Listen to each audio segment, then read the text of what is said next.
It was pretty ugly outside. That is really the only way to describe the weather this past Sunday. Yeah, February 22nd was definitely gray, just grossed out. Right, and honestly, Pastor Ruben even mentioned that the weather kept a few people at home. But inside Zion, the atmosphere it was absolutely thick. It had to be. I mean, this wasn't just another Sunday service. It was a farewell. Exactly. We're talking about the end of an era, really. A dedicated service to honor Pastor Ruben and his wife as they transition out of their lead roles. Welcome to Zion Recap. We're doing a deep dive into the life and teaching of Zion CC and specifically focusing on this pivotal Sunday. Right. And if you weren't in the room or if you were there and you're still processing the emotion of it all, that's what we're here for. We need to unpack what happened because it was not just a simple goodbye party. Far from it. Mm-hmm. You might expect a service like this to be entirely retrospective, looking back at the memories, the old photos, the sentimental moments. Which is normal. Yeah. And we got some of that. But Pastor Ruben did something really fascinating. He used his final platform not to just talk about the past, but to give a very urgent warning about the future. It's the classic Pastor Ruben mix, isn't it? Tears 1 minute, and then suddenly we are deep in the theology of the end times. Completely. We have a lot to cover today. We're going to look at the 45-year legacy of these founding pastors.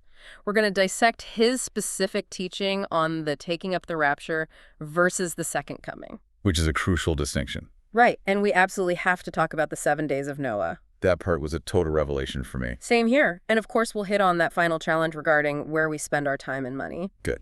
Just a quick heads up before we dive in, though. We are going to cover the highlights in the theology here, but this is heavy stuff. If you have questions, and you probably you need to go to small group. Yes, please do. That's happening on Wednesdays at 6:30 p.m. That is the place to talk this through in person, face to face. Absolutely. Theology is always best digested in community. So let's start with the context. The service didn't open with the apocalypse. It opened with honor. Pastor Ruben dedicated a significant chunk of time just honoring his wife. He did. And this wasn't just, thanks for being supportive. He really positioned her as the co-architect of this entire ministry. Which is vital to understand the DNA of Zion. Yeah. He mentioned that she has been in ministry for 45 years. She graduated from her theological studies back in May of 1981. Wow. That is a lifetime of service. And they've been married for nearly 44 years. I actually caught a funny moment where he accidentally said 48 and then had to correct himself to 44. I heard that too.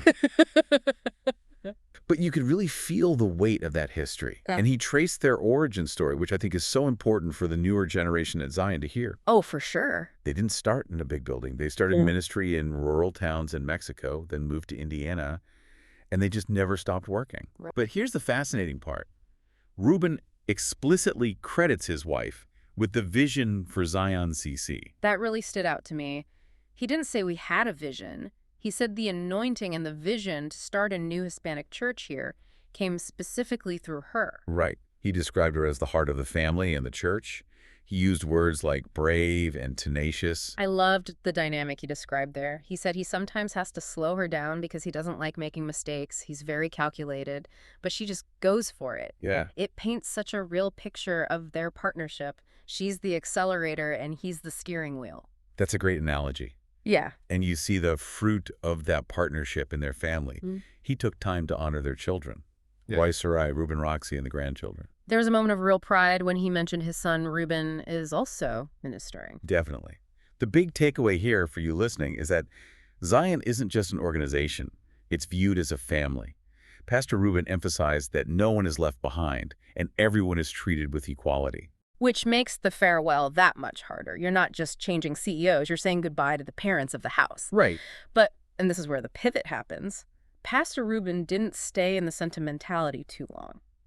He shifted gears drastically. He really did. He revisited a topic from 3 weeks prior, Matthew 24. Mm-hmm. And he was excited about it. He was. He explicitly said that talking about the taking up the rapture should excite the church. So let's get into the theology here, because he made a distinction that I think trips a lot of people up. He drew a hard line between wrath and suffering. This is critical. If you miss this, you miss his whole point about the end times. Because to the average person, if I'm having a terrible time, if I'm sick or broke or being persecuted, It feels like wrath. It feels like I'm being punished. But Reuben says they are totally different things. Completely different. And he uses 1 Thessalonians chapter 5, verse 9 as his anchor here. The core point is that God has not destined the church for wrath. Wrath is God's judgment upon a world that has rejected him. It is punitive. It is the final sentence. So then what is suffering? Suffering in this context is what happens to the church because of the world. Reuben was very clear. The church will suffer. The church will be persecuted. Right. In fact, he argued that Christians should actually desire this suffering. Desire suffering. That is an incredibly hard sell in modern culture. We spend our whole lives trying to avoid discomfort. We do, and he acknowledged that. He critiqued modern culture pretty sharply. He noted that Christians tend to cheer and clap for prosperity. Oh, yeah, the blessings, the breakthrough. Yeah, exactly. But he said we should cheer even louder for suffering because it brings eternal rewards. It's a perspective shift from the temporal to the eternal. He mentioned that our flesh worries about cars and houses, but the spirit is looking at the finish line. It's a call to spiritual toughness. It is, and that led him into a very specific warning about politics. This felt very relevant given the current climate. I agree. He observed that politics are dividing churches right now. Yeah, he warned against bringing cultures that don't please the Lord into the church. But what struck me was his instruction on how to treat people we disagree with or people who are lost. It was a call to radical love. He said Christians are not judges. Right. We aren't supposed to hate criminals or people who are living in ways we disagree with. He used the word criminals specifically to make a point. Even those people, God sent us to love them. He was pretty explicit about social media, too. He basically said avoid the disaster of fighting online, respect the laws, pray for the government, stay humble. Right. His point was strategic. If we are busy fighting them on social media, we aren't loving them. And if we truly believe the end is near, we don't have time for petty arguments. We have a job to do. Speaking of the end being near, let's talk about the prophetic clock. He spent a good amount of time on the analogy of the fig tree from Matthew 24. This is classic eschatology, the study of end times. Reuben interprets the fig tree as a symbol for Israel. Jesus says when the branches are tender, summer is near. And he dropped a linguistic nugget there that I had never heard before. It's fascinating, right? He mentioned studying the original Greek and noted that the word used for summer in that text can also be interpreted as the end or the harvest. So when the text says summer is near, it's a double meaning. It means the season is changing, but it also means the end is near. Exactly. So his logic is when you see Israel, the fig tree, becoming active or central on the world stage, that is the alarm clock ringing, it means the harvest is ready. But he seemed very sober about what that means for Israel itself. Yes, and this is where he distinguishes the rapture from the second coming.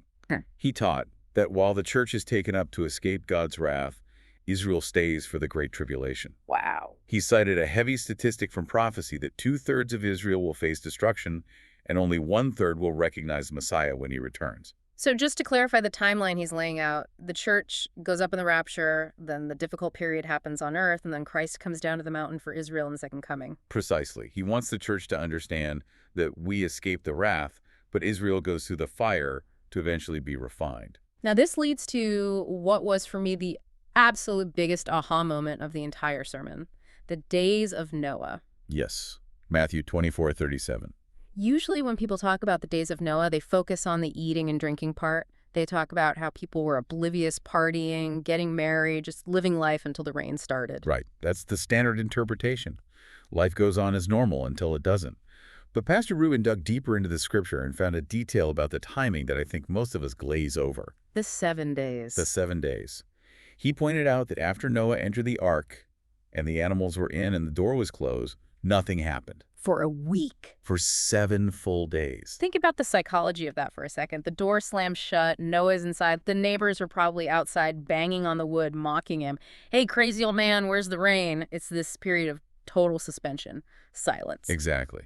And Pastor Reuben argues that this specific gap, this 7-day pause before the destruction, is the blueprint for the end times. He connects those 7 days to the last week of Daniel, which in biblical prophecy represents the 7-year tribulation period. So the typology is that Noah is in the ark lifted above the earth, safe, for 7 days while the world is about to fall apart. Precisely. Just as Noah was lifted above the waters in the ark before the destruction began, the church will be lifted in the rapture before the wrath pours out. It's his proof text for why believers shouldn't fear the tribulation. That is such a powerful image. It changes the days of Noah from a warning about partying to a promise of protection. It's the good news. We escaped the flood. That really connects the dots on why he says we should be excited about the taking up. It's our escape hatch. It's not about fear, it's about the ark. But knowing that he didn't just say, okay, great, we have a ticket on the ark, so just relax. He gave a pretty stern challenge at the end regarding how we live right now. He did. He pivoted to practical application, time and treasure. He asked the congregation a direct question. How much time do we spend on soccer, volleyball, fishing, or thinking about finances versus time with the Lord? And he clarified, he's not saying soccer is evil. He's not the no-fun pastor. No, hobbies aren't bad. But his point was about weight and priority. Do they outweigh eternal things? Right. If we believe the fig tree's blooming and the 7 days are coming, does our calendar reflect that? He called it true wisdom, when people work hard but have a heart to give their finances to the Lord. It's that tension between living in the world but not being of it. And then finally came the handover, the prayer of commissioning. He called up Roy and Eric, who represented the elders. This was the emotional climax of the service. He charged them to take care of the church like Jesus Christ would. That is heavy. It's a huge mantle to place on someone. You aren't just managing a nonprofit, you are shepherding souls. And then there was this beautiful role reversal. Roy, his son, prayed for his parents. And we learned something interesting about their future. They aren't just retiring to sit on a porch in Florida, are they? No. Roy thanked God for the call on their hearts to return to their hometown to strengthen the church there. They're going back to where it started to keep working.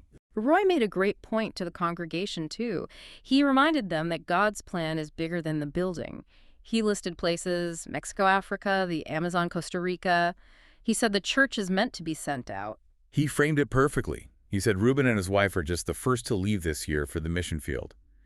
It changes the feeling from we are losing our pastors to we are sending our first missionaries. Wow. It turns a loss into a mission. It turns grief into purpose. That is such a powerful way to frame a goodbye. It really sums up the spirit of Zion. So let's recap what we've heard today. We have a celebration of a 45-year legacy of faithful ministry, a couple who built a church from the ground up. We have a stern theological warning to be ready for the end times, distinguishing clearly between the suffering we must endure now and the wrath we will escape later via the rapture. And we have that incredible connection of the 7 days of silence in the ark representing the church's safety during the tribulation. And finally, a call to love the lost rather than judge them and to put our money and time where our faith is. It's a lot to chew on. And remember, we are just skimming the surface here. If you want to catch every nuance, every scripture reference, and seeing Pastor Reuben get excited about the Greek, you need to head to Zion CC's YouTube page. Yes, you do. Find the video with the title, A Pastoral Farewell and the Promise of Christ's Return, and watch the whole thing. And please do not try to process this alone. That is what small groups are for. Come to small group on Wednesdays at 6:30 p.m. Exactly. That is where the real growth happens, where you can ask, hey, what did he mean by the 7 days? Or how do I balance my hobbies with my faith and actually talk about it with real people in person? The sermon is the spark, but the small group is the fire. And of course, the story continues every week. You can catch the latest sermon live on Sundays at 9 a.m. or 11 a.m. Join the family. We'd love to see you there. Before we go, just a quick housekeeping note. Zion uses AI tools to help summarize information sermons and common questions. While we work hard to keep everything accurate, AI can sometimes make mistakes or hallucinate. Always check the source material if you're unsure. So here is a final thought for you to carry into your week based on everything we just discussed. Pastor Reuben asked us to audit our lives. If your calendar and your bank statement were the only evidence used in a court of law, would they convict you of investing in eternity, or would they just prove you were enjoying the days of Noah? That is the question to wrestle with. Thanks for listening to Zion Recap. We'll catch you next time.